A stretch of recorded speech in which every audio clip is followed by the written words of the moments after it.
जय शनिदेव, जय श्री राम भाइयों। आज का जो हमारा विषय है गुप्त धन की शक्ति की इच्छा, इसके बारे में आज हम चर्चा करने वाले हैं, विश्लेषण करने वाले हैं। अगर आपने चैनल को सब्सक्राइब नहीं किया है तो सबसे पहले चैनल को सब्सक्राइब करिए, लाइक करिए, शेयर करिए।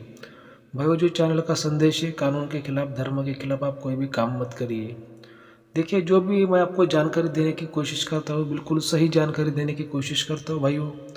ये जो गुप्त धन की जो बातें होती है, 100, 200, 300 साल पुरानी बातें होती है। आपको सबको मालूम है कि पहले ज़माने में जो बैंक लॉकर नहीं थे, कोई पुलिस कानून नहीं था, तो लोग क्या करते थे, जो डाकू आते थे गांव को लूट कर चले जाते थे, उसके बचाव के लिए जो अपना सोना चांदी धन पैसा ज़मीन के अंदर वो गाड़ देते थे। वे बात ऐसी कि जो पहले ज़माने में जो कुछ लोगों ने धन ज़मीन में गाड़ दिया, कुछ लोग ज़मीन को भूल गए, जगह भूल गए, या फिर किसी लोगों की बीमारी के कारण मौत हो गई, या फिर किसी ने अपने जो बच्चे उनको बताया ही नहीं, जो राज था वो राज रह गया। तो ऐसे बहुत से जो धन होते हैं ज़मीन के अंदर गड़े हुए, आज भी लोगों को मिलते हैं। लेकिन कुछ लोग बताते हैं, कुछ लोग बताते नहीं है भाइयों। क्योंकि ये जो मामला होता है कि जो गड़ा हुआ धन अगर किसी को मिल जाता है तो उसमें जो बहुमूल्य जो कीमतें होती चीज़ें होती है, धातु होती है, सोना चांदी हीरे मोती डायमंड, इनके बाजार में बहुत सी ज़्यादा कीमत होती है और जिसको मिलता है वो व्यक्ति अमीर हो जाता है। इसी वजह से लोग अपने भाई को भी बताते नहीं है, तो दूसरों को क्या बताएंगे।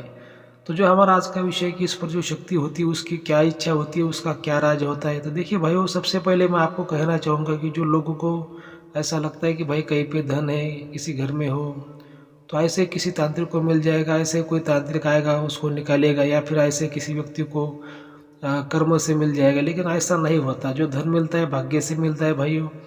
और जो तांत्रिक भी है अपने कर्म से उसको निकाल नहीं सकता। अगर मान लीजिए किसी के नसीब में है तो उसके नसीब का लाभ लेकर ही तांत्रिक उसको निकाल सकता है, और जो शक्ति की इच्छा होती है उसकी पूर्ति करके उसको तांत्रिक निकाल सकता है। तो फिर आप बोलोगे गुरु जी ऐसा कैसा, शक्ति की इच्छा क्या होती है, क्यों होती है। भाई देखिए, अगर कोई तिजोरी में खजाना रखा है तो उसको ताला होता है, चाबी होती है। जब तक चाबी नहीं मिलती तब तक ताला नहीं खुलता, और जब तक ताला नहीं खुलता तब तक खजाना नहीं मिलता।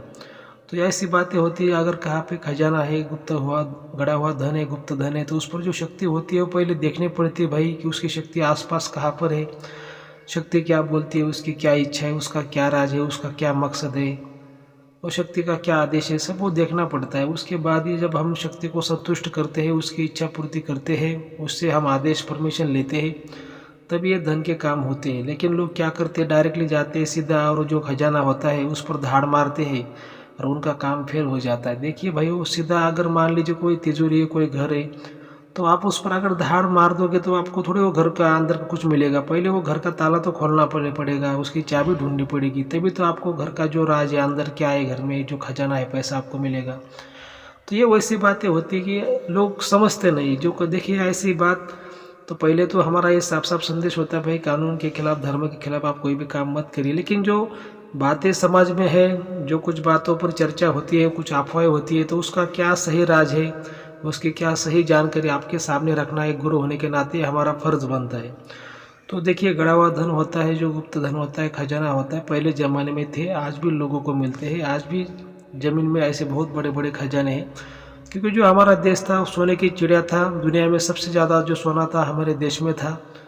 कुछ विदेशी लोग आ गए, लूट के सोना लूट कर लेके चले गए, फिर भी आज भी हमारा देश है सोने की चिड़िया है और सोने की चिड़िया रहेगा। तो देखिए भाई, ये बातें, ये जो काम होते हैं इतने आसान नहीं होते। लोग समझते नहीं, लालच में जाते हैं, काम करने की कोशिश करते हैं, उनको कुछ मिलता नहीं है, और जो शक्तियाँ होती है फिर उन पर हावी हो जाती है, उनको नुकसान कर देती है, दिक्कत कर देती है। लोग समझते नहीं है। मान लीजिए कोई आपका घर का व्यक्ति अगर धन के काम के लिए चला गया, उसने धन का काम किया, उसको धन तो मिला नहीं, जो वहाँ पे जो शक्ति होती है उसको उसने छेड़ दिया, तो शक्ति उस पर भी प्रभाव डालती है। जब वो व्यक्ति घर पर आते तो उसके बाल बच्चे, बीबी, माता पिता, उन पर भी वो शक्ति प्रभाव डालती है। तो ये बात इतनी आसान नहीं होती, जो लोग समझते नहीं। देखिए अभी इस ज़माने में लोग ज़्यादा पढ़े लिखे हो गए, इसी वजह से लोग जो तंत्र मंत्र विद्या लोग जानते नहीं है। लेकिन पहला जो ज़माना था उस समय में पढ़ाई लिखाई ज़्यादा नहीं थी, जो चलता था तंत्र मंत्र पर ही सब कुछ चलता था, जड़ी बूटी तंत्र मंत्र ऐसा ही लोग सब कुछ वो लोग देखते थे। पहले ज़माने के जो राजा महाराजा थे वो भी सब ज्योतिष शास्त्र, तंत्र मंत्र विद्या इसका भी वो प्रयोग करते थे, इंद्रजाल विद्या का भी वो प्रयोग करते थे। लेकिन आज का ज़माना बदल गया, पढ़ाई लिखाई का जमाना आ गया, इसी वजह से बात अभी लोग इतना जानते नहीं है। तो जो मेरा आपसे कहना है कि भाइयों देखिए कि ये जो शक्तियाँ होती है, पहले शक्ति को जानना होता है, शक्ति की क्या इच्छा है उसकी जाननी होती है। और शक्ति फिर आपको देना चाहती है नहीं देना चाहती, किसके वंशज का है, किसके खानदान का वो माल है, तो वो शक्ति बताती है। अगर आपके खानदान का है तो आपको जो कुछ इच्छा वो कुछ डिमांड करेगी, कुछ कम करती है। लेकिन अगर आपके खानदान का नहीं तो शक्ति की जो डिमांड होती है ज़्यादा होती है। और उसके बाद ही वो शक्ति वहाँ से उसको मोक्ष मिल जाता है। उसकी डिमांड पूरी करने के बाद में, उसकी इच्छा पूरी करने के बाद में शक्ति वहाँ से चली जाती है। और फिर ऐसे धन का जो आप वो लाभ ले सकते हैं। लेकिन लोग इस बातों को नहीं जानते, लोग सीधा जाते हैं और जहाँ पे उनको लगता है भाई यहाँ पे धन है वहाँ पे डायरेक्टली अटैक कर देते हैं। उनको मिलता तो कुछ नहीं है, लेकिन वो उनकी जान की, माल की, टाइम की उनकी हानि हो जाती है। ये बातों को समझना चाहिए। देखिए भाइयों, ऐसे बात 2-5 मिनट में कोई भी इंसानी व्यक्ति इतना पूरी तरह से नहीं समझा पाता। इसके लिए गुरु करना आवश्यक होता है। और गुरु ऐसा करना चाहिए कि उसके पास इंद्रजाल विद्या, नारायण विद्या, दोनों भी विद्याओं का ज्ञान हो। तभी आपको वो जीवन में मदद कर सकता है, आपको सही राह दिखाता है, सही रास्ता आपको दिखाता है।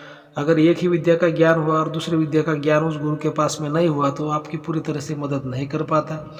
इसी वजह से जैसे भगवान दुनिया में 2 शक्तियाँ ब्रह्मांड को चलाती है, जैसे नारायणी विद्या और इंद्रजाल विद्या, जैसे दिन और रात दोनों भी ब्रह्मांड को चलाते हैं। भगवान शिव की भी शक्ति है, नारायण की भी शक्ति है। वैसे भी दो जो विद्या होती है, इंद्रजाल विद्या और नारायणी विद्या, ये दोनों भी विद्याओं का ज्ञान किसी भी गुरु के पास में होना आवश्यक होता है। तभी आपकी वो पूरी तरह से मदद कर पाता है, नहीं तो फिर आपकी वो अधूरी मदद करता है, उससे आपको ज़्यादा लाभ नहीं मिलता। ये ऐसी बातें होती है। देखिए जो समाज में अफवाह है, जो चर्चा होती है, उस पर सही ज्ञान देना, सही जानकारी रखना ही हमारा मकसद होता है। तो अगर आपको वीडियो अच्छा लगे चैनल को सब्सक्राइब करिए, लाइक करिए, शेयर करिए। जय शनिदेव, जय श्री राम, धन्यवाद।